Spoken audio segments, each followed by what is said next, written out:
Welcome to the chapter 259 leaks for Jujutsu Kaisen. Break week last week, and then we have another one after this, guys. I know we're all upset, but hey, after this, we should be getting 2 to 3 chapters in a row and back on a normal schedule. With that said, let me give thanks to Miyamura, and if you enjoy content such as this, don't forget to leave a like and subscribe. And now, without further ado, let's get into it. So the chapter begins with Yuji, Choso, and Kamo. Yuji asks Choso to teach him convergence, but Choso is not a good teacher. So Kamo's able to just come in and break down blood manipulation and convergence. And I think this may be because Choso was kind of just born with all this stuff, whereas Kamo was born and had to learn how to use his blood manipulation. And you know how Kenjaku created Choso almost out of nothing. That's what I'm getting at. Whereas Kamo had to learn blood manipulation as he grew. That's why there's all this confusion going on currently. And Choso's then like, he can teach Yuji how to use Supernova, but Kamo says no and says that Yuji should just learn blood manipulation only so he can know how to stop bleeding and suturing. Probably just, letting blood leave his body. I guess what he's getting at here. And Choso's just upset about this. I do think that Yuji could obviously learn Supernova now because he has the same body as Choso. And it hasn't been confirmed if he did it in chapter 251 or 250, but I'm pretty sure that's when he used Supernova against Sukuna. Also, it's revealed that the second person that Yuji swapped with was with Yuta Akotsu. So there we go. We got that answer pretty quick in comparison to almost every question Gege has left us with in this series. So enough about our boy Yuji. We go to Sukuna now. It's then said, only by going through the cooking processes of both dismantle and cleave will the door to Kamino open. It lacks the speed relative to its fire and has a narrator effect range. To resolve these issues, Sukuna imposed a binding vow upon himself. And it just shows this disgusting page of Sukuna looking all happy to use the technique. Guys, look in the description down below. All the chapter pages will be linked down there on Miyamura's account. Uraume says it's our win, as the narrator continues to explain that Kamino's heat results in decompression and overpressure, leading to death of living beings inside of the domain. This is Ryomen Sukuna's ultimate technique that slaughtered Maharaga in one strike. Obviously, guys, this is very rough translations, but with time we will get better and more refined translations. I'm pretty sure by the time you all go to bed and wake up, or next 5-6 hours, we'll get way better translations, but we gotta take what we can get right now. I don't really know how the flame is still created. I always thought and always had a theory, if you watched all my videos from way back then, that Sukuna's slashes were creating some kind of friction, and that would make heat build up and generate the flame and shoot. I think that's what's going on here. I mean, I feel like I called it, but I still don't know what's going on here. Again, these are very rough. Narrator explains that during the Gojo fight, Sukuna had to repeatedly change the specifications of his domain, narrowing its effective range. And due to this, Sukuna would deem it insufficient to unleash Kamino. Thus, Sukuna had to seal it during his fight with Gojo. So yeah, I don't think Sukuna could have shot off that fire right after beating Gojo in the first domain expansion clash. Only further proves that Gojo was putting in work, man. Congrats to Gojo, for real. I still don't think he's on Sukuna's level at this point, but Gojo is still very strong and can solo everybody else in the series combined.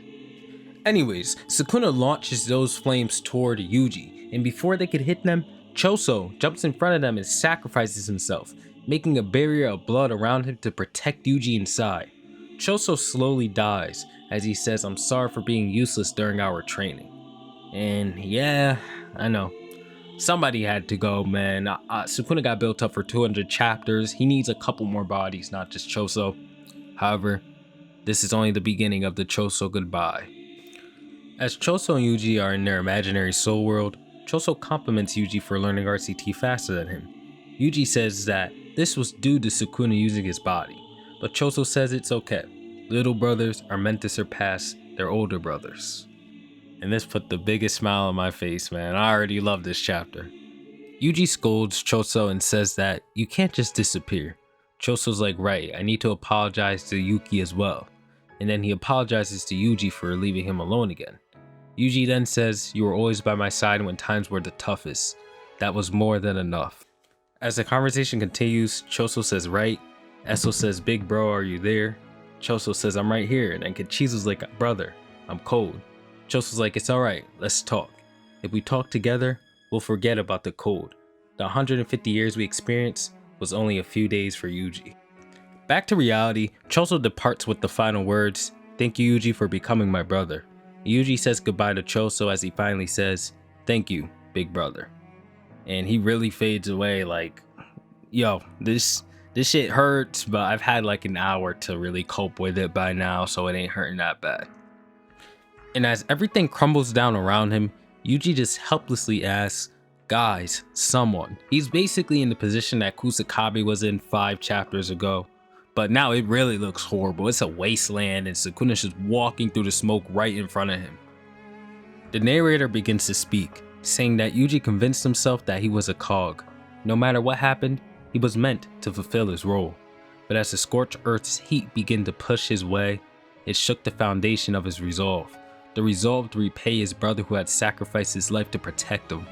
And it's crazy because this is kind of like a parallel to Shibuya right after Sukuna used his domain, used his fire, and then swapped into Yuji. Same thing happens here where Yuji just looks around and he's like, what the hell is going on? Sukuna's about to break him again, but even his curses can't save him this time around like they did in Shibuya. It's so interesting. This chapter is really written well.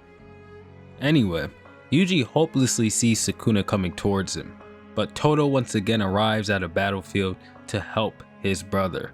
Yes, Aoi Todo is back, and you guys know I'm pissed about this. I just made a video about dude like 2-3 days ago, and now he wants to return to the series. Nonsense. But rejoice, for our brother has finally made his return. So we enter a flashback. Todo and Mei make plans on how to rescue people trapped inside of Sukuna's domain while it was happening. By using Mei's crow and Todo's boogie woogie, they can get people outside of the domain, since Sukuna's domain will instantly kill them.